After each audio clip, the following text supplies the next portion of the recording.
Hello friends, आप सबका एक बार फिर से स्वागत है आपके अपने यूट्यूब चैनल पे। बच्चों, आज हम लोग क्लास 11th की ज्योग्राफी का जो बुक फर्स्ट है उसका चैप्टर नंबर 3 के इंपॉर्टेंट क्वेश्चन पढ़ने वाले हैं। बच्चों, हम लोग सपोर्ट मेटल के एक्सप्लेनेशन और लगातार इंपॉर्टेंट क्वेश्चंस की वीडियो अपने चैनल पे अपलोड कर रहे हैं। कई बच्चों को वीडियोस को ढूंढने में बहुत ही दिक्कत आती है, तो बच्चों प्लेलिस्ट पर जाकर के चैनल के आप वीडियो को आसानी से ढूंढ सकते हैं। तो चले बच्चों, आज का जो हमारा थर्ड चैप्टर है उसका नाम है बच्चों पृथ्वी की आंतरिक संरचना। क्या नाम है बच्चों? पृथ्वी की आंतरिक संरचना। तो देखिए बच्चों, इसके हम इंपॉर्टेंट क्वेश्चंस आंसर को पढ़ेंगे।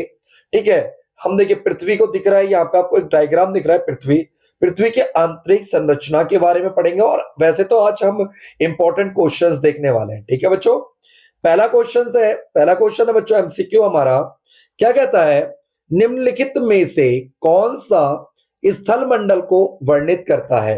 मतलब स्थल मंडल के बारे में कौन सा बताता है? पहला है ऑप्शन ऊपर, ऊपरी और मध्य मेंटल, भूपटल और ऊपरी मेंटल, भूपटल और क्रोड, मेंटल और क्रोड। तो देखिए बच्चों, वापस से सुन लीजिए क्वेश्चन क्या कह रहा था। निम्नलिखित में से कौन सा स्थल मंडल को वर्णित करता है? तो स्थल मंडल को वर्णित करता है बच्चों भूपटल और ऊपरी मेंटल। ठीक है बच्चों, क्वेश्चन नंबर सेकंड है बच्चों, मैग्मा से तात्पर्य है। मैग्मा का मतलब होता है बच्चों ऊपरी मेंटल में सामग्री, ऊपरी मेंटल में सामग्री। ठीक है बच्चों, आगे क्वेश्चन देखते हैं। क्वेश्चन नंबर थर्ड क्या कह रहा है? पृथ्वी पर सबसे पहले पहुंचने वाली तेज गति वाली तरंगों को क्या कहते हैं? तो बच्चों आपको पता ही है, जो तरंगे होती है हमारी मेन दो तरह की होती है, पी तरंगे और एस तरंगे। तो पृथ्वी पे जो सबसे पहले पहुंचती है वो हमारी होती है पी तरंगे। कौन सी होती है बच्चों? पी तरंगे। ठीक है बच्चों, क्वेश्चन नंबर फोर्थ है बच्चों हमारा, मेंटल के ऊपरी भाग को कहते हैं। तो मेंटल का जो ऊपरी भाग होता है बच्चों उसे दुर्बलता मंडल कहते हैं। क्या कहते हैं बच्चों? दुर्बलता मंडल। ऑप्शन नंबर ए सही है। क्वेश्चन नंबर 5 है बच्चों, मेंटल की अनुमानित गहराई कितनी होती है?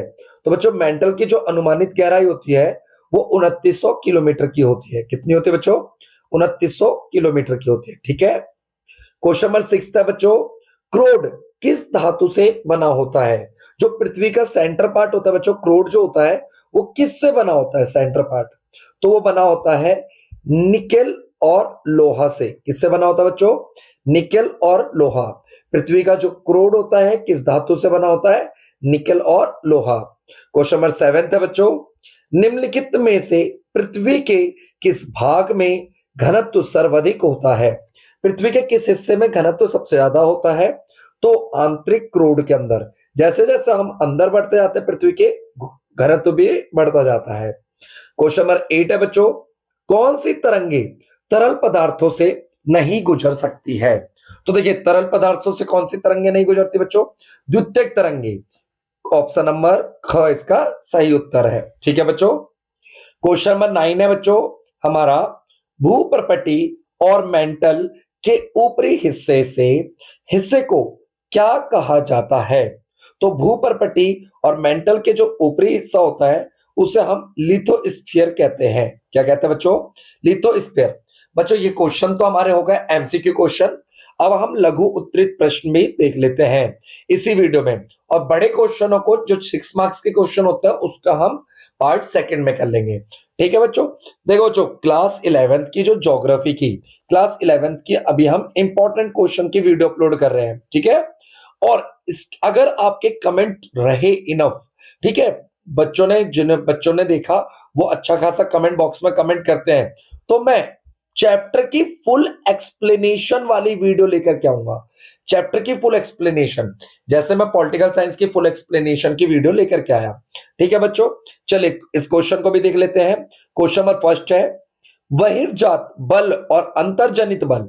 तो देखो बच्चों दो तरह के बल होते हैं, एक बहिर्जनित बल, एक होता है अंतर्जनित बल। क्या है? तो बच्चों बहिर्जनित बल ये पृथ्वी की सतह पर होने वाले बल है, जैसे अपक्षय, अपर्दन और खनन। पृथ्वी के जो ऊपर, पृथ्वी के भूप्रपट्टी पे जो बल पड़ते हैं उसे कहते हैं हम बहिर्जनित, जिस सतह पर हम रह रहे हैं। ठीक है, अंतर्जनित बल होता है बच्चों पृथ्वी के अंदर लगने वाला बल।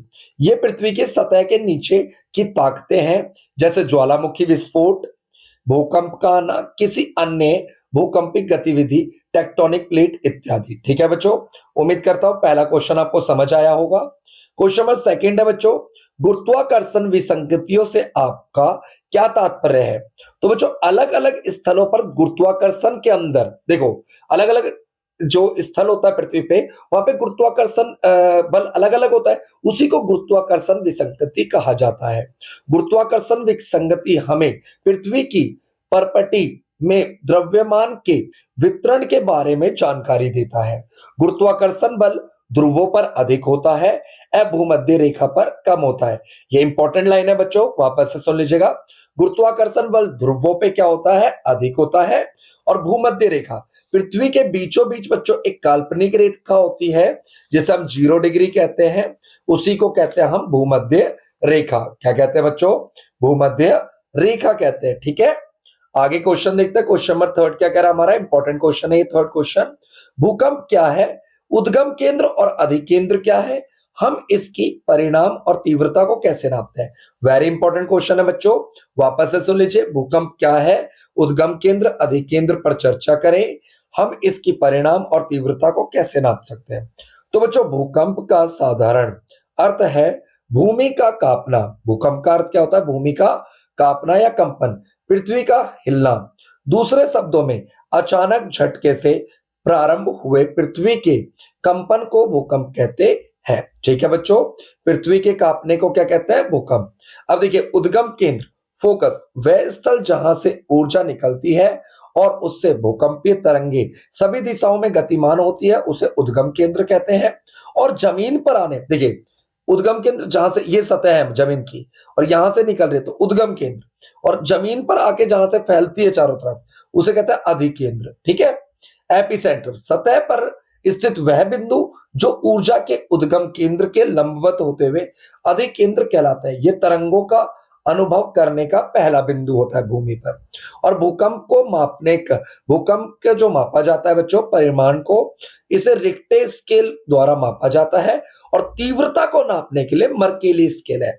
याद रखिएगा दोनों के आंसर अलग अलग है। एक रिक्टर स्केल परिणाम को नापता है, परिमाण को, और तीव्रता को नापता है मर्केली स्केल। ठीक है बच्चों, क्वेश्चन नंबर फोर्थ है, काल्डेरा का संक्षिप्त विवरण दे।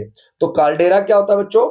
ज्वालामुखी जब बहुत अधिक विस्फोटक होते हैं तो वे ऊंचे ऊंचे ढांचे बनाते हैं, बनाने के बजाय उभरे हुए भाग को विस्फोट से उड़ा देते हैं और वहां एक बहुत ही बड़ा गड्ढा बन जाता है, जिसे क्या बोलते हैं बच्चों? काल्डेरा कहा जाता है। क्या कहा जाता है?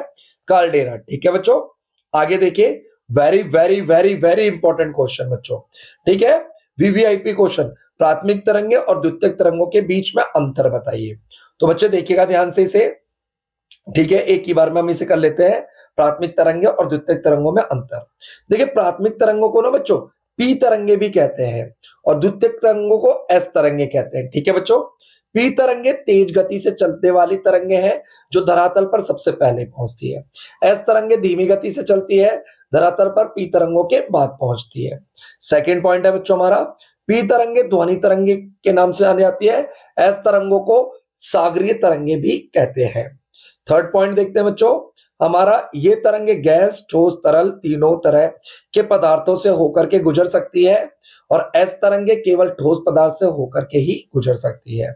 फोर्थ है बच्चों, पी तरंगों में कंपन की दिशा उत्पन्न तरंगों की दिशा के समानांतर होती है, जबकि एस तरंगों में कंपन की दिशा तरंगों की दिशा के समकोण बनाती है। अभी मैं आगे आपको दिखाऊंगा इसे विथ डायग्राम।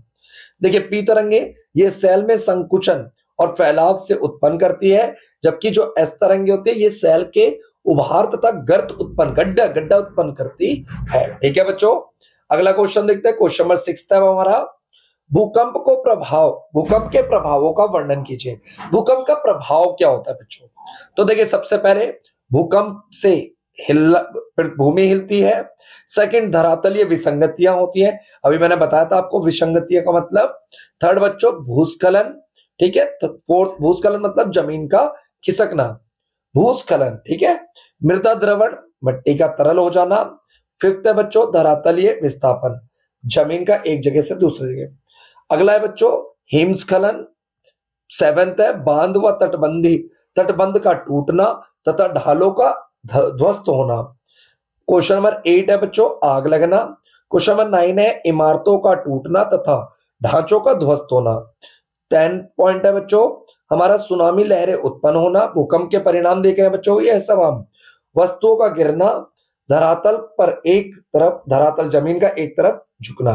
ठीक है बच्चों।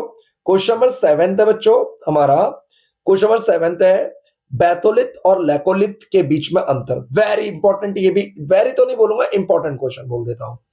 बैथोलिथ क्या होता है बच्चों? बैथोलिथ भूपर्पटी में मैग्मा का गुंबद नुमा ठंड होना। देखो जमीन के अंदर गुंबद जैसा जब लावा मैग्मा ठंड हो जाता है ना, ठंडा, जो कई किलोमीटर की गहराई में विशाल क्षेत्र में फैला होता है। और देखो ये तो क्या बैथोलिथ, इसी का भाई है लैकोलिथ, बहुत ही अधिक गहराई में पाया जाता है। ये ज्वालामुखी है, मान लीजिए ज्वालामुखी का लावा हमारा यहाँ पे जम गया है, ये बैथोलिथ। लैकोलिथ क्या होता है? ज्वालामुखी की बहुत सारा लावा, बहुत हद से ज्यादा लावा जमीन के बहुत अंदर गहराई में वाले गुंबद आकार पिंड में, जिनका तरल समतल होता है, एक नली मैग्मा स्रोत से जुड़ी होती है।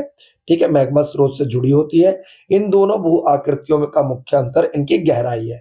बैकोलिथ ज्यादा नीचे नहीं होता है, ठीक है, और लैक्टोलिथ ज्यादा नीचे होता है। तो बच्चों यहाँ पे हमें ये जो हमारे ये जो क्वेश्चन है ना बच्चों, दीर्घ उत्तरित प्रश्न, इसका हम इनके ना पार्ट सेकंड बनाएंगे, तो उसमें अपलोड करूंगा मैं। ठीक है बच्चों, यहाँ पे ये वीडियो समाप्त होती है बच्चों। आप बच्चों हमारी हेल्प कर सकते हैं। ठीक है, हमारे को हेल्प करने के लिए कुछ नहीं करना, आपको एक सब्सक्राइब करना है चैनल को, और वीडियो में कोई कमी लगती है तो कमेंट कीजिए, और कम से कम अपने एक फ्रेंड के साथ और एक स्कूल ग्रुप में शेयर करना ना भूलें। और वीडियो में कोई भी दिक्कत लगती है तो कमेंट करके बताएं। एक अच्छा साथी वही होता है जो आपकी कमियों को बताता है, और हमारी कमियों को बताने का काम बच्चों आपके पास है। Thank you for watching our YouTube channel. Video को अंत तक देखने के लिए बहुत बहुत धन्यवाद।